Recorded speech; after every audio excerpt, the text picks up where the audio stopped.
तो मगरमच्छ का बल समाप्त करने के लिए परमात्मा ने हरि का, नारायण का रूप धारण कर लिया।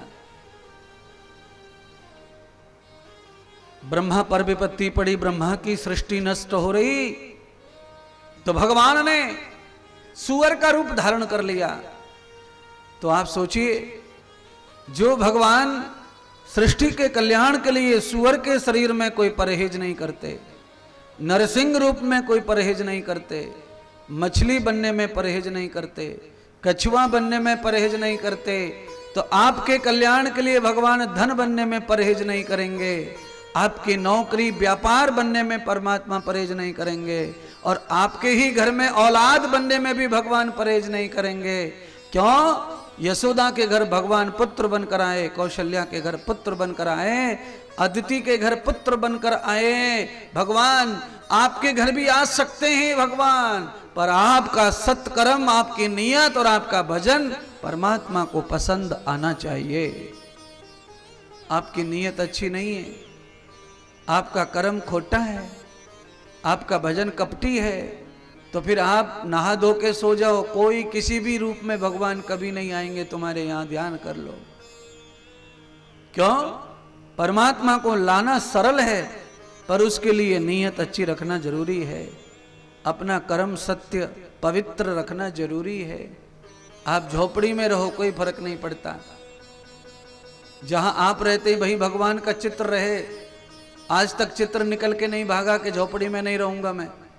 कोई भी मूर्ति ला के रख लो, तुम भी चादर बदल लो, खटिया बदल लो, सब बदल लो, पर मूर्ति उसी जगह पे रखी रहती है, उसे कोई तकलीफ नहीं है।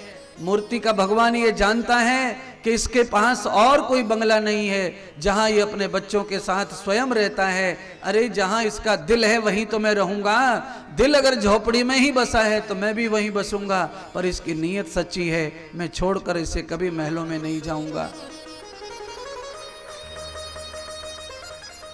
और आप कल्पना करो, महलों में पैदा हुए भगवान कृष्ण और एक भी पल नहीं रुके, चले गए कंस का महल छोड़कर। क्यों? जिसका महल है उसकी नीयत अच्छी नहीं है, कर्म अच्छा नहीं है, विचार अच्छा नहीं है, सोच अच्छी नहीं है, तो कैसे भगवान रहेंगे फिर उसके महल में? चले गए गौचरकों के पास, गौ चराने वालों के घर में जाकर बास कर लिया, पालन हो रहा है, पोषण हो रहा है, रक्षण हो रहा है, खिलाया जा रहा है, पिलाया जा रहा है। और मथुरा का राज्य छोड़कर, मथुरा का महल छोड़कर एक ही पल में भगवान चले गए। आप समझ लो इस बात को। राजा दशरथ के महल में राम नहीं रहे, राम जी को लगा कि घर में कपटी लोग आ गए, मंथरा जैसी कपटिन, तो भगवान ने घर छोड़ दिया। 14 साल वनवास में रहना पसंद किया, पर महल छोड़ दिया, कपटी लोगों में नहीं रह सकते। छल छिद्र कपट जन मोई सपने न भावा, निर्मल मन जन मोई भावा। अति प्रिय लगता है भगवान का भाव ये सुनकर के रामायण का, कि जिनका मन कपट रहित है, छल रहित है, जिनके मन में सादगी है, सज्जनता है, प्रेम है, अनुराग है, अपनापन है, भगवान वहाँ सूखे सूखे में रहने को तैयार है। उन्हें कुछ गीला सुख आनंद नहीं चाहिए। आपके हृदय की भावना को, आपके चरित्र को, आपके स्वभाव को परमात्मा पसंद करते हैं। सौनक आदि ऋषि को भगवान सूत जी ने कहा कि आपके अशांति का कारण क्या है? आपकी अशांति का कारण यह है कि अभी तक आपका दिल अच्छा नहीं है, आपका कर्म अच्छा नहीं है, आपका भजन अच्छा नहीं है। आप तो केवल परमात्मा को रेडीमेड समझ रहे हो, बनावटी समझ रहे हो। आपको लगा कि हिमालय आ गए, अब तो भगवान हमारे बाप का हो गया। अरे भैया, हिमालय में पहले से भी दुनिया भर के लोग रहते हैं, गांव बसा के वहीं जन्म लेके। ऐसे वृंदावन में कितने लोगों का जन्म हो गया, चले गए, मर गए। अयोध्या में कितने लोग आए, जन्म लेके चले गए, मर गए। किसी को भी भगवान का बाल तक नहीं दिखा, और दूर से जो लोग जाते उनको साक्षात भगवान का दर्शन हो जाता है, क्योंकि दिल में कुछ अच्छाइयां लेके जाते हैं।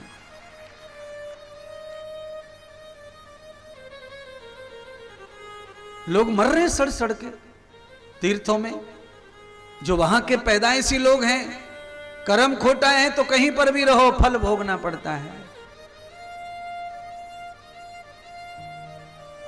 एक वो सबरी है जो कहीं नहीं जाती, केवल अपने गुरुदेव की सेवा करती है, और गुरुदेव नहीं रहे तो उनके वचन का पालन करती है। बाकी तो आप सब परिणाम जानते हैं, आपको परिणाम मालूम है सबरी का क्या परिणाम प्राप्त हुआ। पहले गुरु वचन का पालन, पहले गुरु सेवा की कन्या ने, छोटी उम्र में गुरु के आश्रम में आके रही और सारी उम्र बिता दी गुरु के शरणों में, सेवा में। और आप कल्पना करो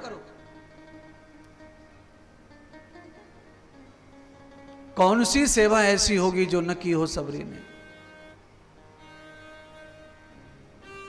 गुरु के लिए जब सबरी पूरा जीवन दान कर दी, गुरु का शरीर पूरा होने पर सबरी ने गुरु के वचन का पालन किया।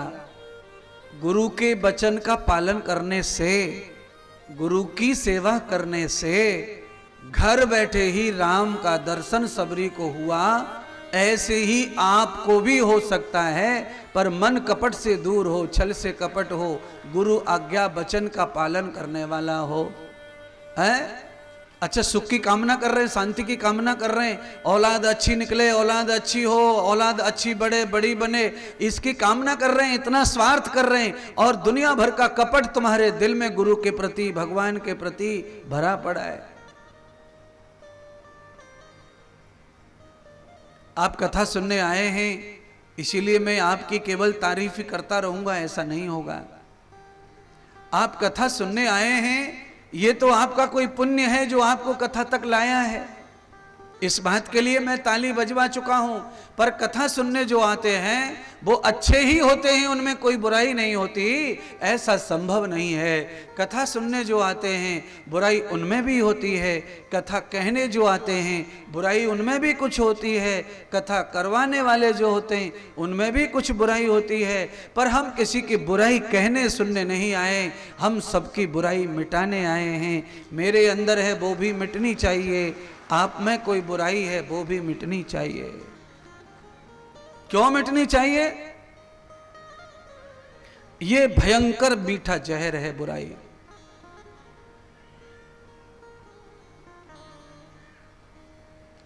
बुराइयों को कभी जीवन में अपनाना नहीं चाहिए, बुराइयों को कभी जीवन में अपनाना नहीं चाहिए।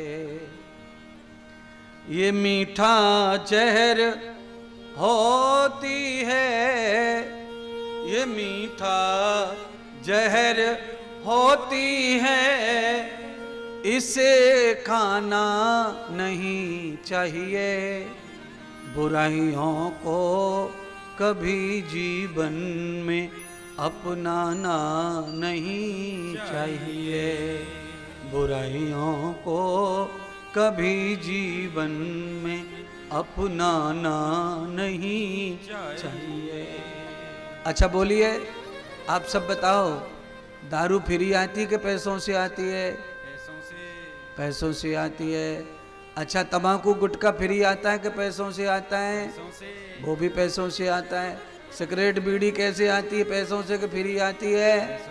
वो भी पैसों से आती है। बताओ तो सही। अच्छा बोलो, पैसों से बुराई लोग खरीद रहे हैं तो इससे ज्यादा मूर्खानंद कहां होगा दुनिया में कोई? पैसों से बुराई खरीद रहे महाराज, मौत खरीद रहे। बीड़ी के ऊपर लिखा है, सिगरेट के ऊपर लिखा है, गुटखा के ऊपर लिखा है कैंसर होता है, कैंसर होता है। आदमी फिर भी बुज़दिल हो रहा है, कमजोर हो रहा है, बुद्धि खराब हो गई है उसकी। है बुराइयों को नहीं अपनाना चाहिए, ये मीठा जहर है। कैसा जहर है? मीठा। बोलो। अभी नोएडा में कथा चल रही थी 2 दिन पहले, आप सुन रहे होंगे टीवी पर। नोएडा में यजमान परिवार का एक सदस्य मेरे पास आया और कहने लगा महाराज मेरे अंदर सब बुराइयां थीं, आपकी कथा सुन के सब बुराई छूट गई, अब कभी कुछ नहीं बचा है, सब अच्छा हो गया, पर गैस बनती है पेट में इसलिए मैं बीड़ी पीता हूं। मैंने कहा ये जो तुम बता रहे हो ये तो 1000 लोगों ने बताया हमको कि गैस बनती इसलिए बीड़ी पीता हूं है। तो हमने कहा बीड़ी पे कहाँ लिखा है गैस की बीमारी को खत्म करने की दवा है, ये लिखा कहाँ है?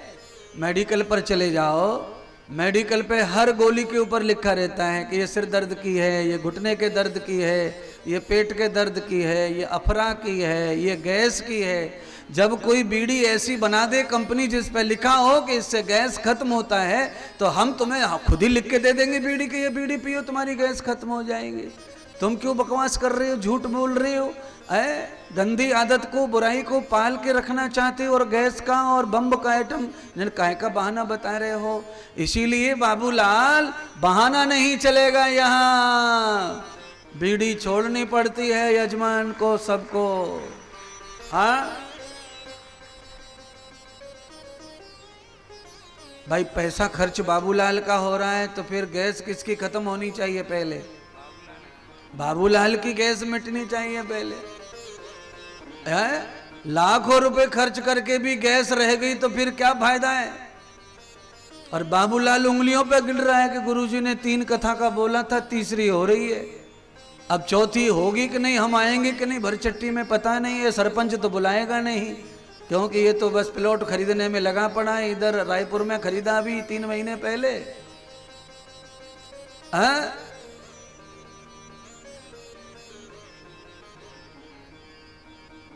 चुनाव तो जितवा दिया हमने 2 लोगों को, दिलीप को भी जितवा दिया, पिंटू को भी जितवा दिया है, पर कथा ग्रंथ नहीं रखने का मन करते।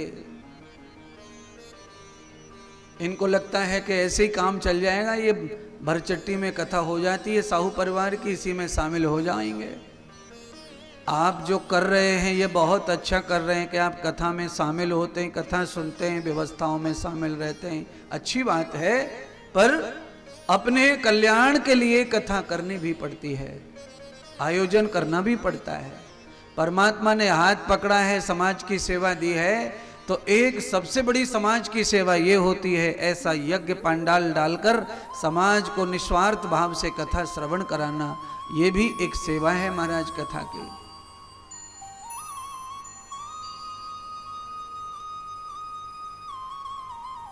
आप ऐसा न सोचना, अगर इंद्रदेव महात्मा ने ठान लिया कि बाबूलाल को सरपंच बनाना तो फिर बनाना ही है, कोई कितना भी जोर लगा लेना, फिर कुछ ना होने देगा महात्मा। पर ये बहुत सीधे भोले लोग हैं, इनको सरपंची चाहिए नहीं, इनको खाली गुरु का आशीर्वाद प्यार चाहिए, इससे ज्यादा ये कुछ चाहते नहीं हैं। क्यों? ऐसी राजनीति करने के लिए भी परमात्मा ऊपर से ही भेजता है लोगों को, उनका राजयोग बनाकर भेजता है। हमारे साहू परिवार का भक्ति योग है, सेवा योग है, वो सेवा और भक्ति योग से ही उनका उद्धार हो जाएगा। और ये पावन कथा, इससे बड़ा और कोई राजयोग नहीं है महाराज। तृष्टम पृष्ठ विभिन्न युक्ताम, इस पावन भागवत कथा को चक्रवर्ती सम्राट, जिनका राज्य 10 दिशाओं में, यहां से लेके बर्मा मलेशिया तक जिनका शासन था, ऐसे चक्रवर्ती राजा परीक्षित ने भागवत की कथा श्रवण की है। ये ऐसी कथा नहीं है महाराज अड्डू मड्डू, ऐसे महान राजा ने भी कथा सुनी। क्यों? कोई छोटा नेता हो, बड़ा नेता हो, अपराध पाप तो सभी करते हैं, बेईमानी तो सभी करते हैं कम ज्यादा, कौन दूध का दूल्हा तो कोई नहीं है। सब लोग आटे में नमक जैसा, तो बेईमानी सबके भाग्य में लिखी है, सब करते ही हैं। सब्जी वाला करता है, तेल वाला करता है, दूध वाला करता है, आप जो कुछ भी कर रहे हैं सब में कुछ थोड़ा बहुत रंगा बिरंगा करते हैं, तो सबका दंड भी बनता है, सबका फल भी बनता है। उन सारे फलों को निष्फल करने के लिए जो दुख आने वाला है, वह दुख न आए उसके लिए ऐसी पावन कथा अनिवार्य है, ऐसे यज्ञ अनिवार्य हैं, ऐसे भंडारे अनिवार्य हैं, ऐसी प्याऊ अनिवार्य है महाराज। क्योंकि जहां पानी की हलचल है, पानी की किल्लत है, वहां पानी ही चाहिए। जहां भोजन की किल्लत है वहां भोजन ही चाहिए। जहां ज्ञान का प्रॉब्लम है वहां ज्ञान चाहिए। जहां आस्था नहीं है वहां आस्था चाहिए। जहां मानवता समाप्त हो रही है वहां सत्संग चाहिए, कथा चाहिए, प्रवचन चाहिए, साधु संत महात्मा चाहिए। मानवता को जिंदा रखने के लिए केवल कथा ही सबसे बड़ा औषधि है, सबसे बड़ा शास्त्र कथा है। कथा के माध्यम से मानवता टिकी है, सनातन टिका है, हिंदुत्व टिका है। बंधुओं ये ध्यान रख लो। इतने सारे पंडित, पुजारी, आचार्य, शास्त्री और महात्मा लगे हैं कथाओं में, उनकी वजह से लाखों लाखों लोग पूजा पाठ को महत्व दे रहे हैं। नहीं तो ये मॉडर्न पाश्चात्य अंग्रेजी ने तो पूरे देश को घायल कर रखा है और बचा कुचा ये सोशल मीडिया पूरा घायल कर रहा है। पर ये महात्मा, पंडित, आचार्य लगे हुए हैं सनातन को बचाने में, मेहनत करते हैं, पसीना बहाते हैं। चाहे इसके बदले इनको दान दक्षिणा तुमसे मिलता होगा, पर वो दान दक्षिणा भी परमार्थ में ही लगता है ज्यादातर महात्मा संतों साधुओं का।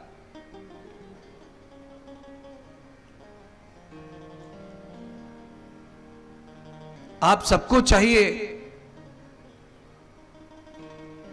कि सारे काम छोड़ करके कथा में पहुंचे, कथा का सर्व आनंद प्राप्त करें।